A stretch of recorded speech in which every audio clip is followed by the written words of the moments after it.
नमस्कार साथियों।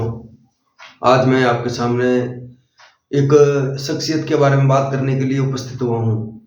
तो उस शख्सियत को मैं आज आपके सामने परिचित कराना चाहता हूँ, जिनसे जब मैं मिला तो मैं इतना प्रभावित हुआ कि मुझे लगा कि इनके बारे में समाज को बताने की ज़रूरत है।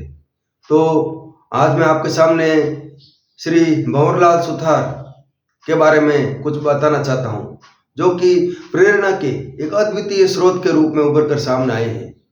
क्योंकि सुतार समाज में जन्म लेने के बाद में इन्होंने जो है जिस अद्वितीय संघर्ष का सामना किया और उस अद्वितीय संघर्ष का सामना करते हुए भी सफलताओं के परचम लहराए, ये अपने आप में हम सभी के लिए, समाज के लिए, युवाओं के लिए बहुत बड़ा प्रेरणा का स्रोत है। तो सबसे पहले मैं आपको बताना चाहता हूँ कि श्री भंवरलाल सुथार वर्तमान में जिला शिक्षा अधिकारी के पद पर पदोन्नत हुए हैं। ये सबके लिए, सुतार समाज के लिए और सभी के लिए एक बहुत ही गौरव की बात है, क्योंकि एक जमीन से उठे हुए व्यक्ति ने, अत्यंत गरीबी से उठे हुए व्यक्ति ने जो सर्वोच्च पद को सुशोभित किया है।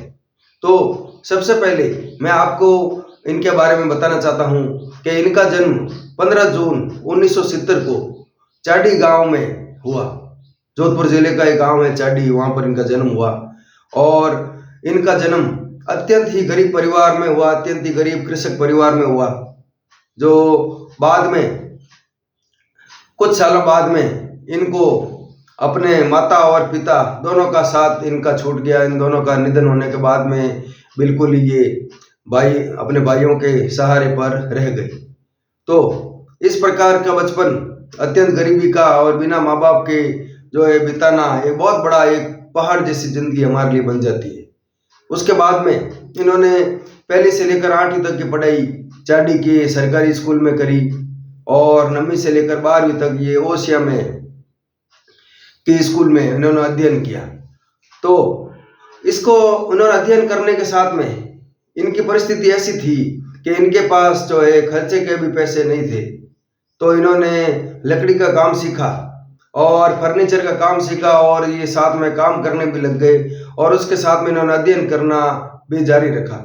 तो इस प्रकार से जिंदगी जीवन को भी यापन करना और काम करते हुए पढ़ाई करना, ये बहुत बड़ा एक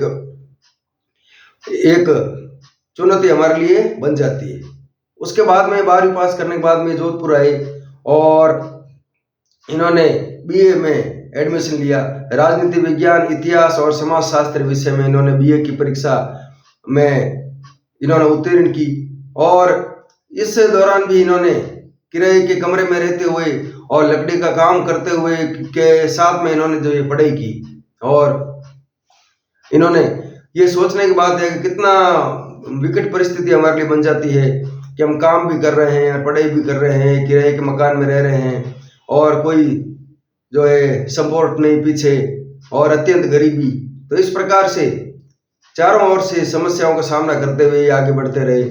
उसके बाद में जब एमए करने की बारी आई अर्थशास्त्र में, तो अर्थशास्त्र एमए में फॉर्म भरने के बाद में ये जो है अपने भाइयों के पास में सूरत चले गए। उन्होंने बुला लिया काम करने के लिए और ये भी क्या करते हैं, क्योंकि what cannot be cured must be endured, मतलब कि जो परिस्थिति ऐसी थी कि फॉर्म तो इन्होंने इकोनॉमिक्स में भर दिया, बहुत इनको शौक था इकोनॉमिक्स पढ़ने का, लेकिन परिस्थितियां इनके अनुकूल नहीं थी और ये पढ़ नहीं पाए और ये अपने भाइयों के पास में सूरत चले गए। वहाँ इन्होंने 1 साल लकड़ी का काम किया। सुबह उठते 7 बजे, फिर जो कारीगर होते हैं उनके लिए खाना बनाते, फिर काम पर जाते, फिर दिन भर वो रात को 9 बजे तक काम करते और इस प्रकार उनकी सारी जो आशाएं थी जो इनकी, वो बहुत बुरी तरह से चरमरा रही थी यहाँ पर पढ़ाई करने की। और साल भर इन्होंने जो है अध्ययन किया, यहाँ पर जो है काम किया, अध्ययन करने का समय इनको मिला नहीं। और जब परीक्षा की बारी आई अर्थशास्त्र में की परीक्षा देने के लिए, जब इन्होंने मन में इच्छा बलवती हुई कि कम से कम मैं परीक्षा तो दूं, लेकिन वो भी इनके लिए मुश्किल बन गया। इनको जो है उसके लिए भी इनको अनुमति नहीं मिली कि आप जो है जाकर जोधपुर जाकर परीक्षा भी दे दो। लेकिन फिर भी ये इन्होंने अपने हिम्मत नहीं हारी और बिना इनके पास जो है रेल में जाने का भी किराया नहीं था, बिना टिकट ही ये रेल में बैठे और जोधपुर पहुंचे। परीक्षा देने के लिए और परीक्षा दी, लेकिन जब उनकी तैयारी नहीं कर पाई ये, तो परीक्षा में भी सफल होना संभव नहीं होता है। और ये जो है संभव अर्थशास्त्र की परीक्षा में पास नहीं हो सके। और उसके बाद में उन्होंने इतिहास में एमए करने का निर्णय किया कि मैं इतिहास विषय में एमए करूंगा। और एमए करने के लिए भी किताबें चाहिए, तो वो भी किताबें लाने के लिए भी इनके पास जो है स्थिति नहीं थी किताबें खरीद सके। तो इन्होंने अपने दोस्तों से, मित्रों से किताबें उधार ली और एक रात भर बैठ कर उन किताबों से ये नोट्स बनाते और नोट्स बनाकर जो है नोट्स तैयार करते, अगले दिन वापस किताब देते क्योंकि अगले आदमी किताब वापस देनी थी।